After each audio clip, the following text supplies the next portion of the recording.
Welcome aboard, ladies and gentlemen, to El Llanero Solitario show, the new YouTube show that I'll be doing from now on.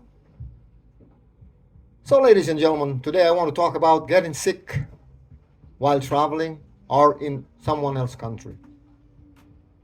But before I talk about that, I'd like to just talk a little bit about the event that took place before I traveled. In early August, I decided I wanted to travel to the tournament that was happening, softball tournament that was taking place in Miami. And after the tournament, I had planned to stay perhaps a month in the United States and then eventually go to Nicaragua. But things didn't happen the way I planned. As there is a saying, we plan and sometimes God changes our plan. My daughter bought me the ticket, but after I got the ticket, I felt uneasy. There was something telling me that I didn't want it to travel. There was something telling me you got to stay home with your family. But I am the type of person when I make a plan, I always want to live up to it.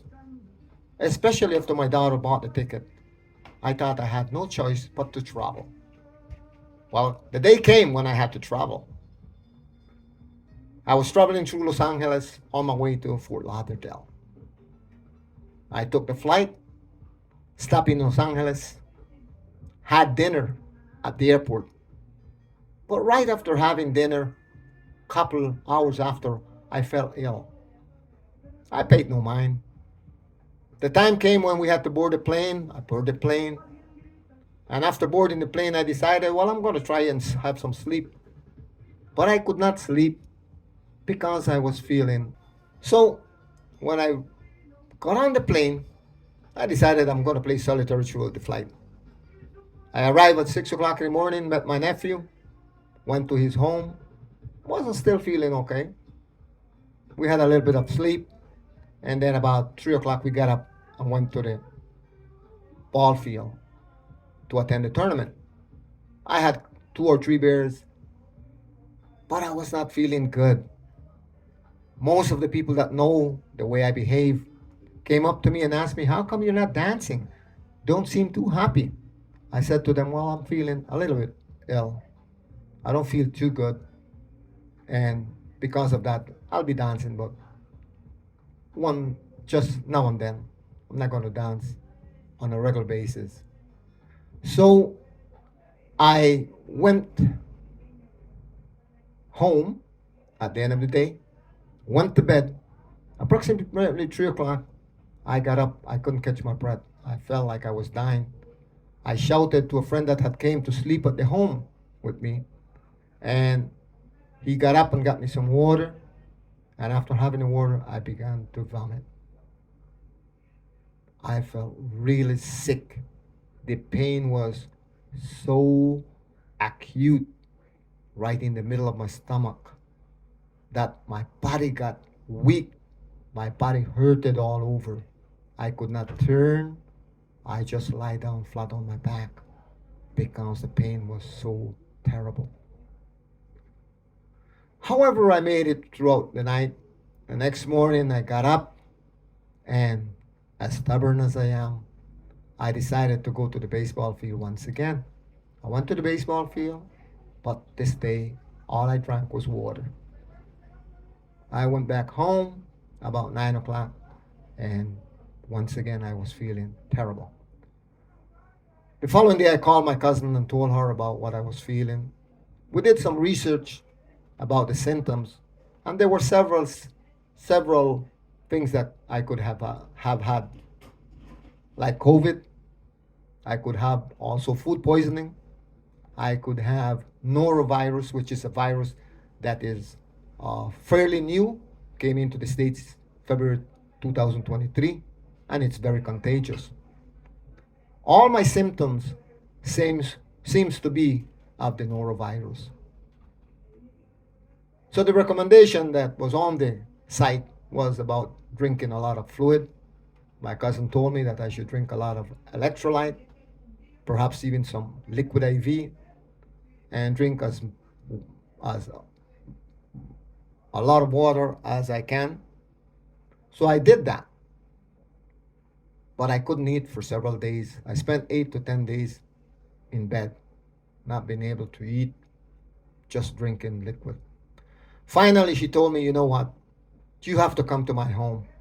I have to take care of you, make sure that you have a proper meal on time, and perhaps you can get better and go back to Canada. So I said, well, I don't know what I have, and I'm afraid to be going to your home, and perhaps I can pass it on to you.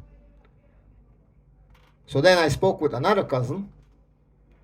She's a practitioner, and she said that I have nothing to worry about, that I could go by a cousin, and that whatever I had would not pass on to her. So I felt a little bit better, and I decided to go to her home. I went there. I spent about a week. She gave me a lot of tea, mango, guava, soursop. She gave me many, many other things to drink. Every morning she gave me a smoothie made of fruits, um, and made sure I had my proper meal. I felt better after 2 days being at her home, but I decided to stay a while and make sure that I felt 100% before I decided to come back to Canada. The reason I'm talking about this is because we have so many people that lives in the United States of America that do not have any type of documentation or legal status. And I'm sure when they get sick, they worry about these things that I worried about when I got sick. Remember, I have legal status, but you panic. When you go to another country and you get sick, the first thing you think about is what it's going to cost for you to be attended at the medic. And I decided that perhaps I only had the flu.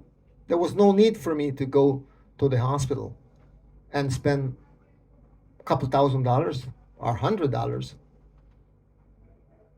and nothing was going to be done, because most of these symptoms usually go off with time.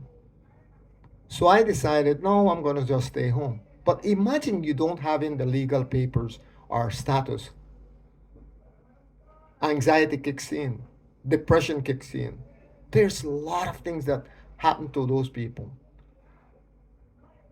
And I have heard of many Nicaraguans, young people dying in their room, a lot of them cause unknown.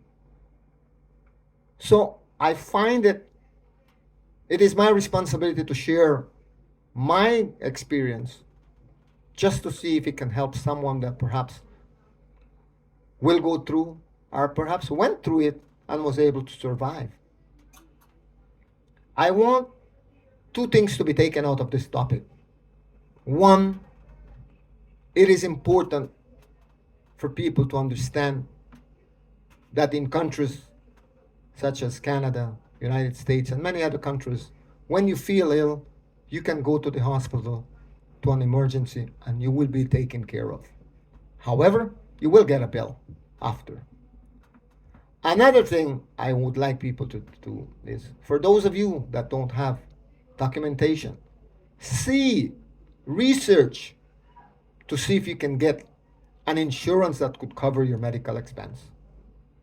That will make you at ease. And finally, and most important, just how I decided, I have a saying that I came to a meeting face to face with Jesus while I was sick. And at that moment, I decided to stop drinking. I had stopped drinking when my kids were 10 years old, and I did not drink until they were 18. I did it for a reason. Now I decided to stop drinking because I'm going to be 67 years old. And all I'm thinking about is living a quantity of life with quality. What it means that what I want for myself is that I can live without having to worry about anything. Now, stopping drinking does not mean that I'm going to live over 100 years or even get to 100 years. But what it means is that is one thing I don't have to worry about. I am always a happy person. I always do my shows. I don't need liquor to make me happy. So therefore, I truly believe from the bottom of my heart that I have made a great decision. Now, as I said, I came to face with Jesus. This does not mean that I'm going to be running to religion or running to Christianity. What it means is I will live my life, try to be as moderate as I can be. I don't have to drink. I can just do what I have to do and enjoy the rest of my life. So, ladies and gentlemen, remember to share and to subscribe to my new YouTube channel. I'll be talking about different issues. I'll be joined by my daughters. I'm trying to set up a system that I can invite guests on board that we can talk about things that matters to most of us. And also, as you know, the Lone Ranger is always available to be playing music and having a great time with his audience. So, I hope you enjoyed this video. As I said, please subscribe, give me like, share as much as possible because we need the words to get out to our people that are in North America.